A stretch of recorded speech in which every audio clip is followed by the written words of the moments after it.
వీక్షకులందరికీ నమస్కారం. అందరికీ నూతన ఆంగ్ల సంవత్సర శుభాకాంక్షలు.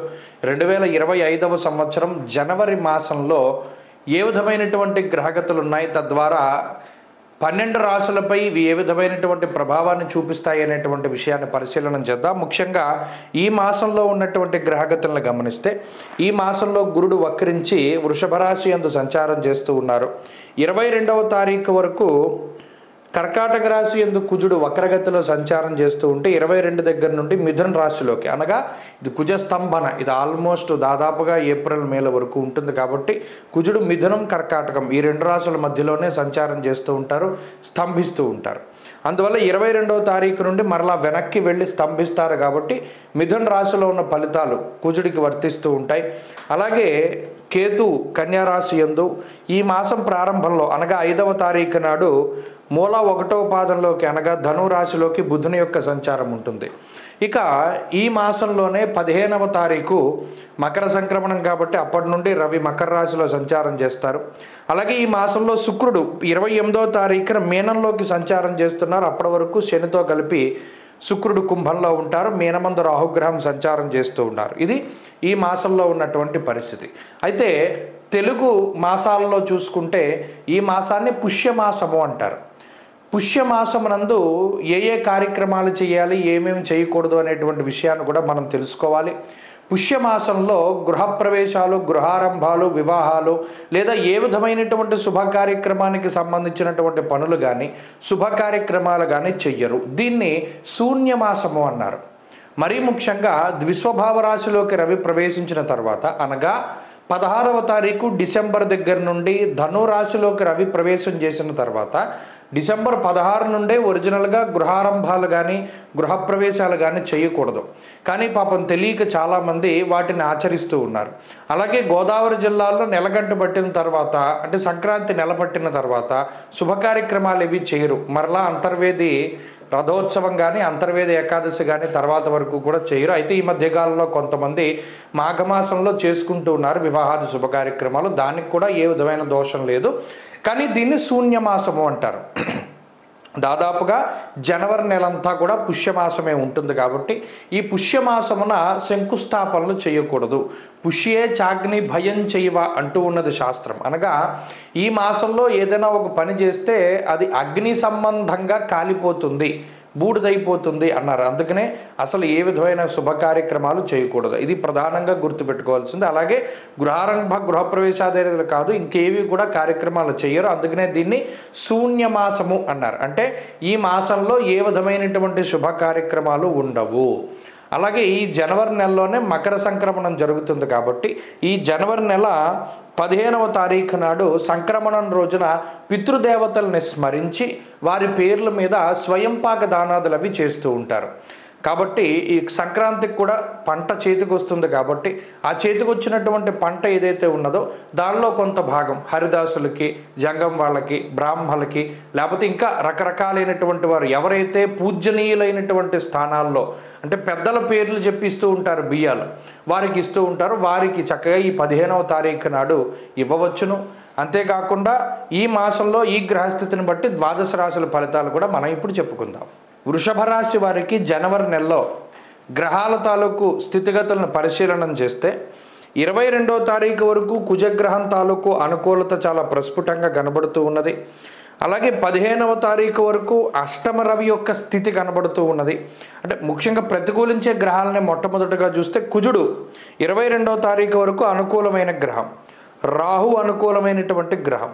ఈ 2 గ్రహాల తాలూకు స్థితిగతులే చాలా బలంగా కనబడుతూ ఉన్నాయి. ప్రతికూలంగా ఉండే గ్రహాలను చూస్తే ఈ గురుడు వక్రించినటువంటి తాలూకు ఫలితాలు ఒకటి, మాసం మధ్య వరకు ఉన్నటువంటి అష్టమ రవి బుద్ధుల యొక్క దోషం ఒకటి. ఇవి 2 ప్రధానంగా ఇబ్బంది పెట్టేటువంటి గ్రహస్థితులు. అంటే అటు ప్రతికూలతలు చూసినా అనుకూలతలు చూసినా ఆల్మోస్ట్ సమానంగానే ఉన్నాయి. 2 గ్రహాలు లేదా 3 గ్రహాలు అనుకూలించడం, 2-3 గ్రహాలు ప్రతికూలించడం వల్ల చాలా న్యూట్రల్గా రిజల్ట్ వస్తుంది.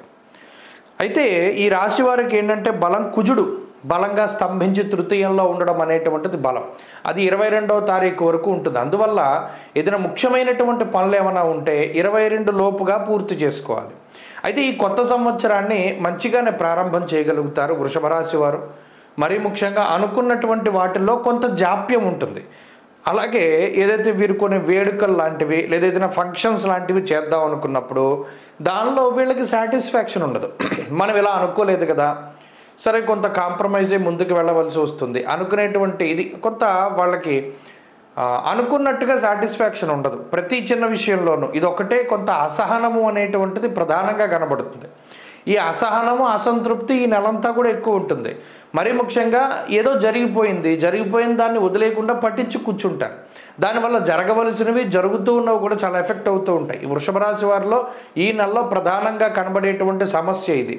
సరే జరిగింది ఏదో జరిగిపోయింది కదా, దాన్ని ఓవర్కమ్ చేసి జరగాల్సింది చూద్దాం అనేటువంటిది ఉండదు. ఈ గ్రహస్థితి ఏం చేస్తుంది అంటే గతం తాలూకు అనుభవాల్ని జ్ఞాపకాలని ఎక్కువగా రిపీట్ చేస్తూ ఉంటుంది.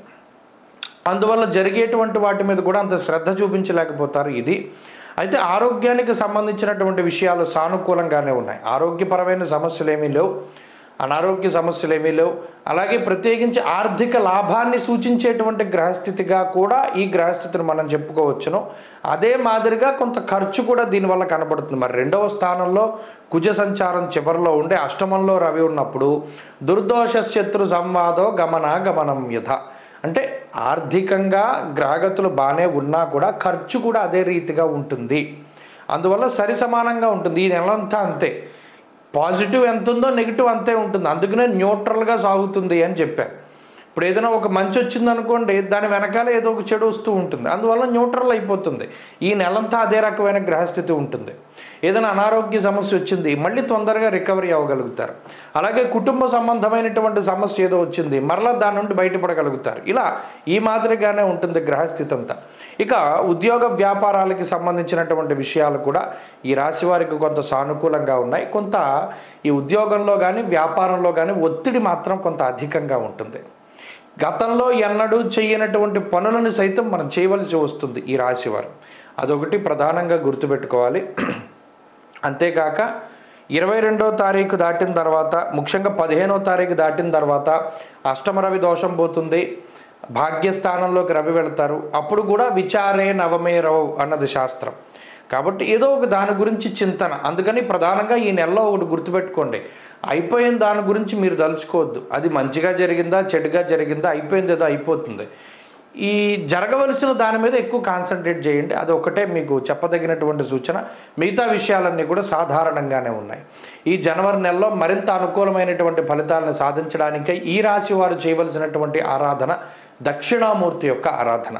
దత్తాత్రేయ ఆరాధన కానీ దక్షిణామూర్తి ఆరాధన కానీ లేదా ఏదైనా స్తోత్రం కింద చదువుకోదలుచుకుంటే సిద్ధమంగళ స్తోత్రము లేదా దక్షిణామూర్తి స్తోత్రం, ఇవి రెండు చాలా పవర్ఫుల్ స్తోత్రాలు. అవి గురుబలాన్ని పెంచుతాయి. తత్ఫలితంగా ఈ నెలలో మరింత అనుకూలమైనటువంటి ఫలితాలను పొందగలుగుతారు. స్వస్తి.